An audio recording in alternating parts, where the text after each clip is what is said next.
Sam Barber, thanks for taking the time back from the Big 12 championships and 3 placers higher than you've ever had in the same tournament before. Yeah, obviously we'll talk, a little bit more about those guys at the end of this interview. But yeah, we're really proud of Sam, Wyatt, and Jono. It's the first time we've ever had 3 guys place that high. Is second, and obviously we're not satisfied with that. But Sam Wolf fighting all the way back for third, and then I think Sam might be the second guy we've ever had get third. So a guy was on the backside to fight back and get third, and then Jono Petricelli to wrestle above his seed and get fifth. Just showed a lot of grit and determination, right? Both those guys were already qualified for the NCAAs, and they still showed up and they climbed the podium. But more on those guys, in a few minutes. Talk about their tournament some, but proud of our other guys too that went. Proud of the guys like the 7 guys that didn't place. I do feel like we put our best wrestling on the mat at the end of the season. And each guy from Tucker Owens all the way up to the lineup, we put our best out. We were in there. Tucker's in an overtime match. He wins that. Who knows? Maybe he's got to win one more and he's in, and he's capable of doing that. And Bubba did a great job as a freshman. He didn't get overwhelmed by the experience. He went out there, competed. I think he found out that he's really, really close. Garrett Kutchin did a great job. He's been a senior in our program, just been a leader in so many different ways. Headed to med school, obviously leading academically, but also led on the mat for 2 years, and it was his best wrestling, his best effort. Joe Fernau, first time in the Big 12 tournament, he wins a match, right? So big deal to win a match at that tournament. There's no easy matches, so if you win one, it says something. Brooks Gable just was a warrior for us all year long. To get himself down to the weight class and step up, and 100% was our team guy, the guy that just did what had to be done for the team. And it was a tough year for him, but so appreciative for his fight, his effort, his positive attitude. He never gave up on himself or lost track of his goals, and just kept showing up and fighting hard.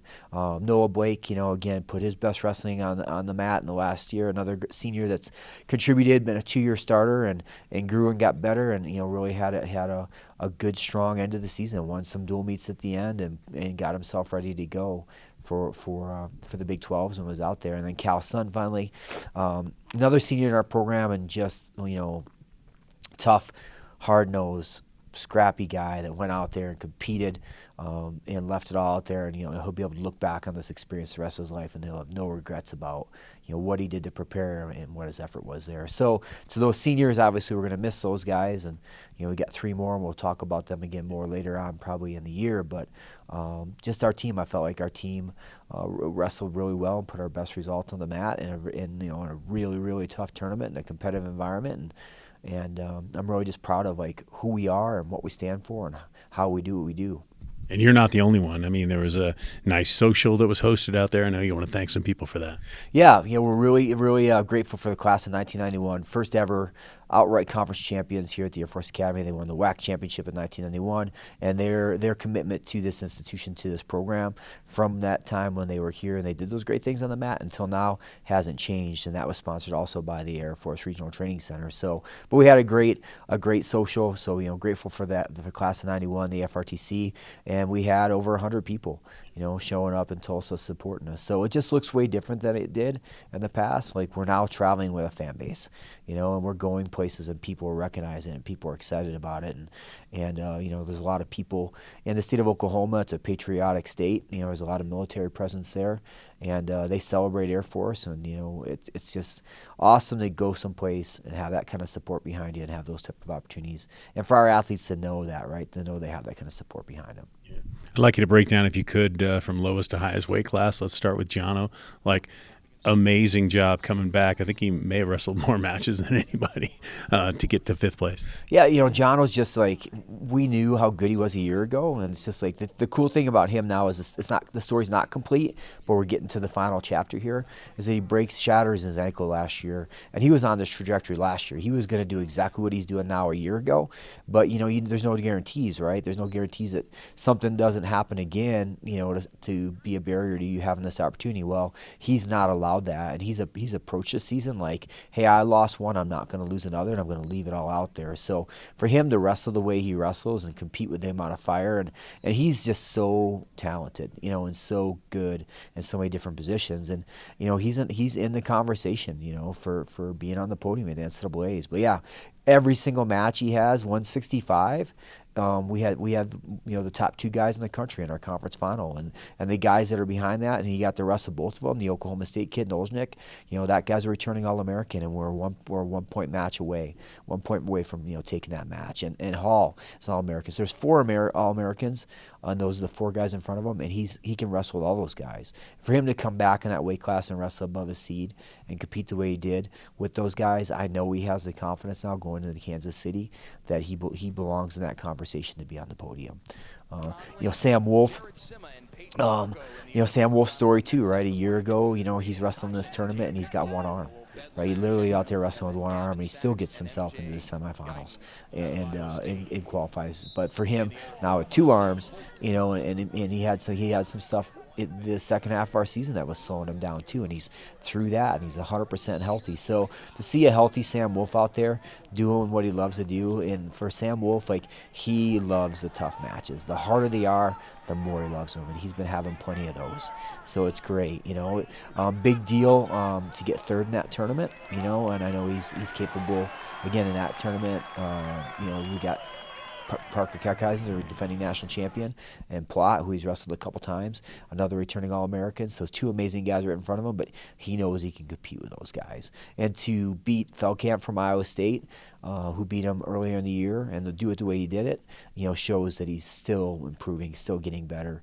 And then same thing, he's turned another one around against a really good Brady Berge from South Dakota State and beat him, and then beat him twice, which is hard to do in that tournament, right? It's like, I just can't say enough about the way Sam shows up, and how tough he is, and his commitment to growth. Then Wyatt Hendrickson, gets overlooked a little bit because he just does so great in our program, where you just expect it, right? But he's just had a dominant season and continued. Got in the Big 12 tournament, he had to overcome some adversity. These last 3 weeks getting ready, and he did an amazing job in that. And he put his foot on the line, and he put his best wrestling of the season, or probably of his career. It's been his best run of his career in that tournament. And he's focused, he's ready to go. He came up a little bit short against a really good Iowa State kid, but he's not deterred. He's not, he's he didn't need any fuel to the fire, for that part of him, but he's determined. He's always been determined. It doesn't matter where he falls in the bracket.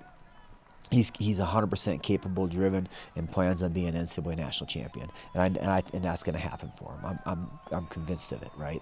So that match, it's as much as it was bitter pill to swallow, on Sunday night. And that match is going to be the reason why Wyatt Hendrickson's standing on the podium in Kansas City. It's going to help us, figure out where we can be better. It's going to help us, be a little bit of motivation for why we want to keep doing what we're doing, and still having that growth mindset of growing, improving, getting better, and going to get it. But can't say enough things about Wyatt Hendrickson too, and his leadership, what he means for this program. I mean, he's the 5th 4-time. NCAA qualifier in our program. We've only had 5 of those in our entire history. An amazing accomplishment. He's a 3-time Big 12 finalist, 2-time champ, outstanding wrestler. So kind of turning himself into one of the top 3 to 4 most decorated wrestlers in the history of our program.